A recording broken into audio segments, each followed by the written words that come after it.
परेशानी आने से इंसान अकेला तो हो जाता है, पर उस समय इंसान को यह ज़रूर पता चल जाता है कौन उसके साथ है और कौन नहीं। आप कोई भी हो, संसार में आए हैं तो संघर्ष हमेशा रहेगा। कृष्ण ने हर परिस्थिति को जिया और जीता है। कृष्ण जी कहते हैं, परिस्थितियों से भागो मत, उसके सामने डटकर खड़े हो जाओ, क्योंकि कर्म करना ही मानव जीवन का पहला कर्तव्य है। हम कर्मों से ही परेशानियों से जीत सकते हैं। किसी को जीवन में उतना ही स्थान दें जितना वो आपको देता है, अन्यथा या तो तुम्हें रोना पड़ेगा या वो आपको रुलाएगा। जो अच्छा लगे उसे ग्रहण करो और जो बुरा लगे उसका त्याग करो, फिर चाहे वे विचार हो, कर्म हो या मनुष्य हो। झूठ, धोखा और बहाने आपको कुछ पल की खुशी जरूर देंगे, लेकिन इसकी कीमत आपको भविष्य में चुकानी पड़ेगी।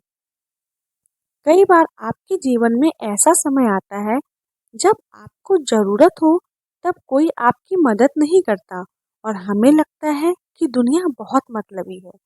परंतु ऐसा जरूरी नहीं है, क्योंकि हो सकता है कि आपके अपने भी किसी और परिस्थिति में फंसे होंगे। इसलिए बिना किसी का इंतजार किए आप खुद को अपनी मुसीबतों से बाहर निकालिए। किसी का इंतजार मत करिए। वास्तव में जब कोई व्यक्ति शांत मन से कोई निर्णय करता है तो अपने लिए एक सुखद जीवन बनाता है, किंतु मन को शांत करने के लिए जब वह निर्णय करता है तो अपने लिए भविष्य में कांटों का वृक्ष लगाता है। तो हमें हमेशा जो निर्णय है वो शांत मन से ही करना चाहिए।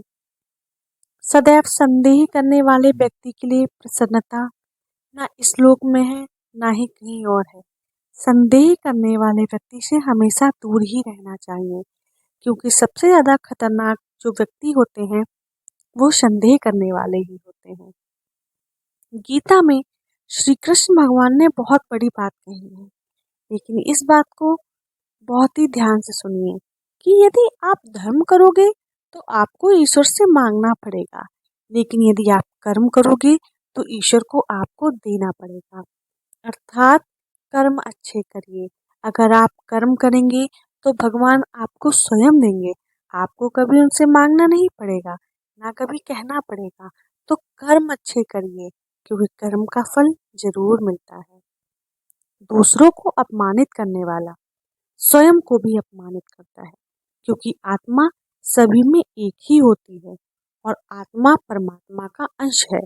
किसी को अपमान करने वाला या अपेक्षा ना रखे कि उसको दूसरों से सम्मान मिलेगा। कर्म का यही सिद्धांत है। कहते हैं ना, कर्म घूम के वहीं आता है। कर्म एक चक्र है। आप दूसरों के साथ जैसा करोगे आपको वैसा ही प्राप्त होगा। आप ये मत सोचो कि दूसरा मेरे साथ बुरा कर रहा है तो मैं भी उसके साथ बुरा करूंगा। नहीं, वो उसके कर्म है।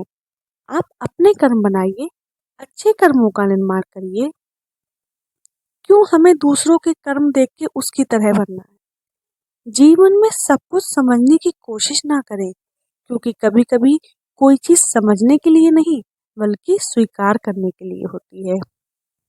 एक उपहार तब पवित्र होता है जब वह दिल से सही व्यक्ति को सही समय पर और सही जगह पर दिया जाता है, और जब हम बदले में कुछ भी उम्मीद नहीं करते हैं। हम जब किसी को उपहार देते हैं तो उससे हमें बदले में उम्मीद नहीं रखनी चाहिए। बिना उम्मीद के ही हमें उपहार दे देना चाहिए। इंसान जिंदगी में गलतियां करके उतना दुखी नहीं रहता जितना कि वह बार बार उन गलतियों के बारे में सोचकर होता है, और यह बिल्कुल सत्य बात है। हम वो गलती करके इतना दुखी नहीं होते हैं उसको जितना हम याद करके दुखी होते हैं। क्या याद करने से वो गलती नहीं होगी क्या, या वो चीजें वापस आ जाएंगी? हाँ, ये है, आगे चल के आप उन गलतियों से बच कर रहें।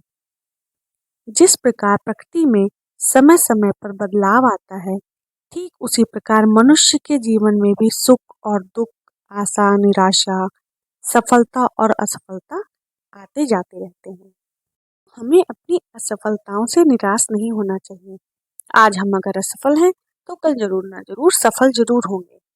क्रोध में कभी भी वो सब कुछ मत गवाइए जो आपने शांत मन में रहकर कमाया है, क्योंकि क्रोध जो है वो मनुष्य का सबसे बड़ा दुश्मन है।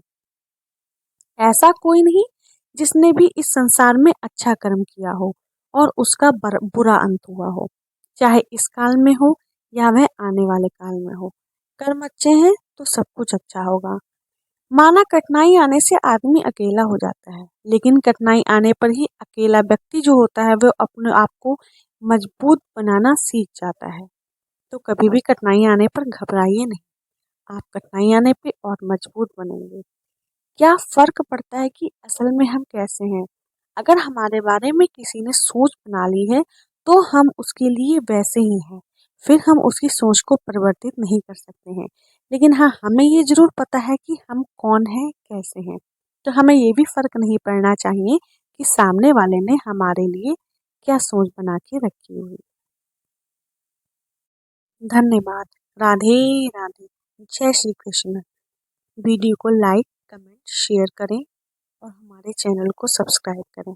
धन्यवाद।